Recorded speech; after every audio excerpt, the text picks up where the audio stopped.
Yeah, hi, could I speak to Arnold Schwarzenegger, please? Please hold. Of course I'll hold, of course. Hello? Hi, Arnold, yeah, it's Simon Miller here, a bored idiot on YouTube. I'm going to do a video about the kind of stuff, the way you used to train and the stuff you used to eat back in the 80s. And I was just wondering if you had a comment or something that you could give me that I could pass on to my viewers. You bastard! You've got to be kidding me. Simon Miller, the bald a-hole here, along with Gerald, the fitness mascot. If it's the first video ever seen, it's just nice to have a mascot. Sometimes you may not want to go to the gym, and Gerald will go, "Go, you flipping asshole." You're like, "Gerald, you really are a hard taskmaster." Now, this was just an idea. Basically, I was sorting out my house the other day. I was moving some things here, moving some things there, and I found Arnold Schwarzenegger's modern bodybuilding guide, blah, blah, whatever the hell it's called. And I was like, I haven't read this in a long ass time. Like, there has been revisions over the years, but the original one came out in 1985. So I was like, I wonder how this stands up today. Now, I don't know what version mine is, but it's all pretty much the same. I went and did some research. So I thought, if you started training like Arnold Schwarzenegger now in 2020, would it work? Would it not work? Would it be for you? Would it be too much? Would it not be enough? Like, how far have we come? And I know there's other variables in here because you may not be taking some of the stuff that Arnie may have taken. But I love getting into it like this because the craziest thing about fitness and bodybuilding is you can, again, back in the 80s, you could have done something that was completely taken up by 100% of people lifting weights. Like, yep, this is the way. And then you zoom forward 3 decades and people are like, they used to do that. Morons. It's an incredible, it's an evolutionary hobby, I suppose, or business or industry, whatever you want to call it. There's always this, I guess because it's tied into science and it's tied into what we know about the human body that we're learning about all the time. So I've got all the information here. It will flash up on the phone. We'll start with his workouts. Now, he has many different training programs because he says, begin your training with level 1, like you're some kind of robot, and take the time to learn each new exercise thoroughly. Arnold Schwarzenegger being a teacher. Once you have been working at this level for 6 weeks or longer and feel your conditioning and recuperative powers will allow you to work even harder, keep that in mind, go ahead and begin to add on new exercise to your routine until you've made the full transition to level 2. Like a video game, like an RPG. But here's his split, right? And he does call it an advanced training split. He wants you to work twice on Monday. In the morning, you do chest and back. Quite a big day, chest and back. In the evening, you do thighs and calves. So it's kind of like a leg work. Well, it is a leg workout. Who are we kidding? So that, you're dead. You're dead on Monday. Tuesday, just one workout, and you're going to do shoulders, upper arms, forearms, and calves. There's those calves again. Wednesday, you're back in doing chest and back, and then in the evening, thighs and calves. Thursday morning, you're doing shoulder, upper arms, forearms, calves. On Thursday, you're doing shoulder, upper arms, forearms, calves. Friday, you're back doing chest and back and thighs and calves. And then Saturday, once again, you're doing shoulder, upper arms, forearm, calves. So he is advocating training each muscle group 3 times a week. I think you should do this. Maybe your body is able to cope. Maybe if you're on some kind of power supplement, we'll call it, you can get away with it. But if you are training not power supplement wise, I think twice a week is more than fine. The reason I really push for twice a week is I was doing once a week. You know, that's always been the way I've been told for ages. And I got a personal trainer and he really pushed for me to do twice a week. When I did, I saw so much more progress that I hadn't seen in ages. So definitely do twice a week. If you do that, you better be eating a lot of damn food and you better be getting all the rest in the world because you are going to be knackered. Especially because he also gives us an example workout. And do not forget, this is the base one. He wants you to add exercises in when your recuperative powers get better. So Monday, Wednesday, Friday, obviously you're doing these on the 3 separate days. For chest, you're going to do a barbell bench press and you're going to do 5 sets. You're going to warm up and then you're doing sets of 10, 8, 6, 4, 4. So kind of like a pyramid. And you're stripping the last 2 sets. So you're doing a drop down straight away. Then you move on to the incline barbell bench and you're doing 5 sets, exactly the same as you've done with the flat one. And then this is amazing. It gets so science. Every 3rd workout, substitute dumbbell press and incline for dumbbell press for barbell press. So he's basically saying stop with the barbell and go with the dumbbell. And when you do, you're doing dumbbell fly, 5 sets, 10, 8, 8, 8, 6. Parallel dips, they get in there, 15, 10, 8, 8, 8. And pullovers, 3 sets, 5, 15, 15. This is a high intensity workout. And then you're moving on to back. And obviously we're stopping them before we go into the rest.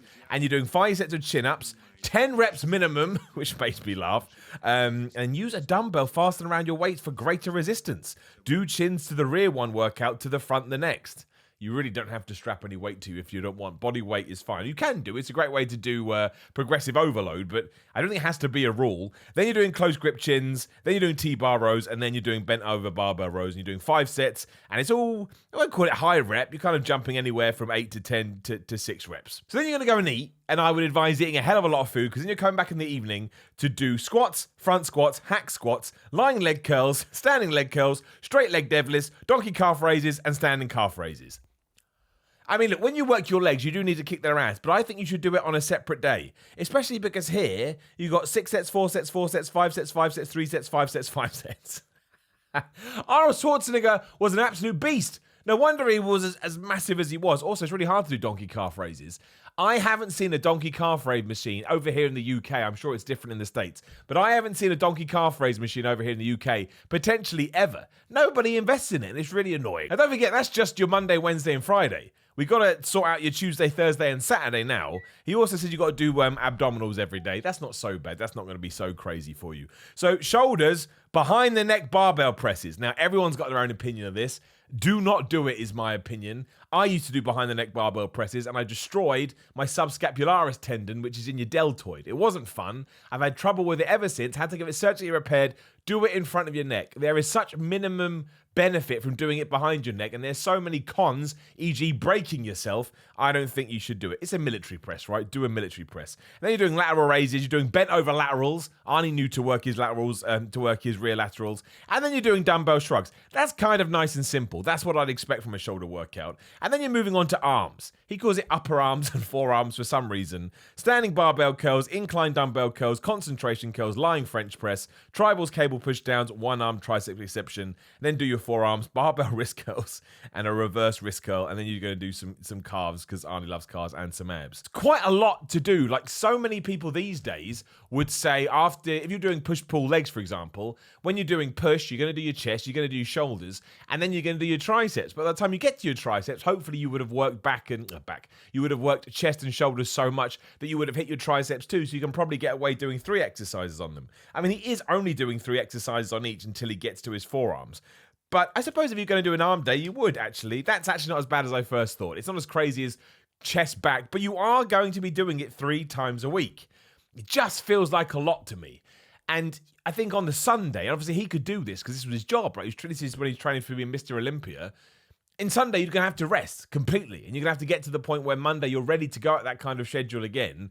I know that my body couldn't take it. Gerald couldn't take it. He's just a fake penguin. People keep talking about his tag as well. One day we'll come up with a rule to take his tag off. I just like keeping him as pristine as possible. Maybe he'll be worth something one day and I'll sell him. Never. I'd never sell Gerald the fitness mascot. How dare you say anything? But there are certainly things you can take out after this. For example, if we go back to his chest workout, like, you should be doing all of those exercises. Don't necessarily have to do them in the order he did them or in one session. But barbell bench press, absolutely. Incline, absolutely. Dumbbell flies, parallel dips, pullovers. I'm not actually a big fan of pullovers just because I don't really feel like I get much of a... So many people say this. When I do them, I don't really feel them as much as other people do, so I don't use them. But if you're just starting to work out, what I would do is I would take certain bits of this and I would kind of copy and paste it to what works for you. And if you want to jump in and try this straight away, please do.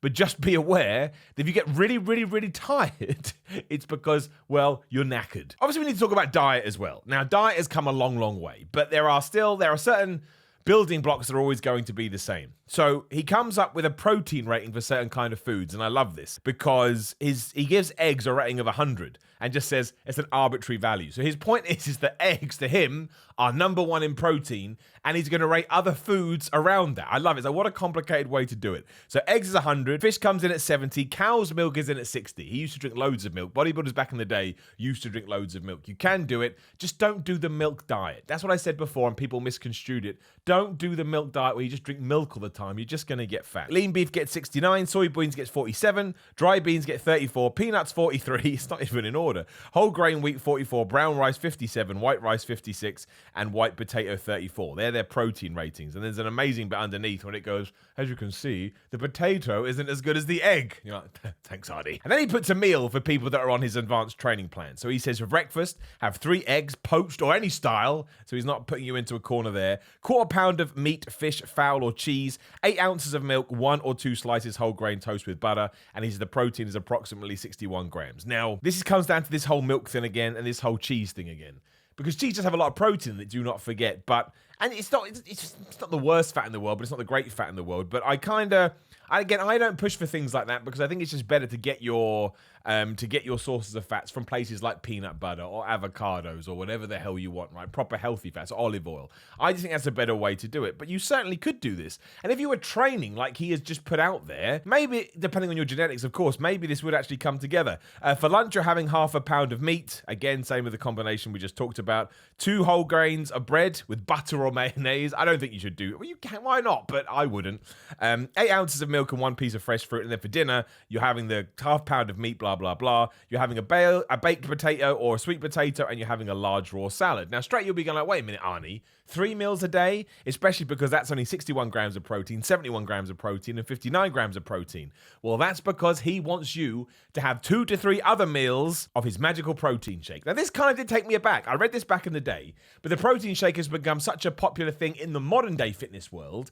Here's Arnie basically making his own. Once again, he loves the milk. In a blender, place 20 ounces of milk or juice, 4 ounces of whipping cream, 2 raw eggs, and 2 teaspoons of lecithin granules. I'm probably not even saying that right. Blend for an instant, wait several minutes for the granules to dissolve, then add a 1/4 cup of good quality milk and egg protein powder and blend until mixed. If you wish, you can substitute 1 ounce of sunflower oil and 3 ounces of water for cream.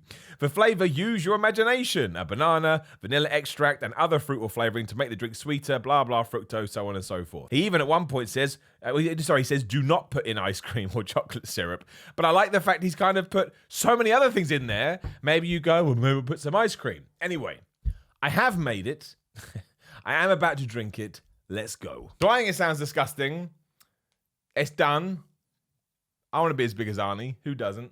Look at me procrastinating.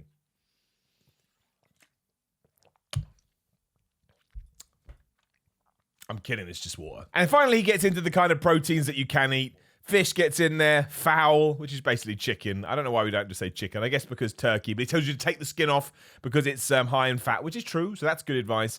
Eggs, canned tuna, packed in water, not oil. Again, great advice. Non-fat milk, and then you got not low fat, so non-fat milk. I don't even think we get non-fat milk here in England. I don't know, I don't drink it anymore, but that's not so bad, yeah. And then milk and egg and protein powder, and you have to eat it with care. Eat it with care.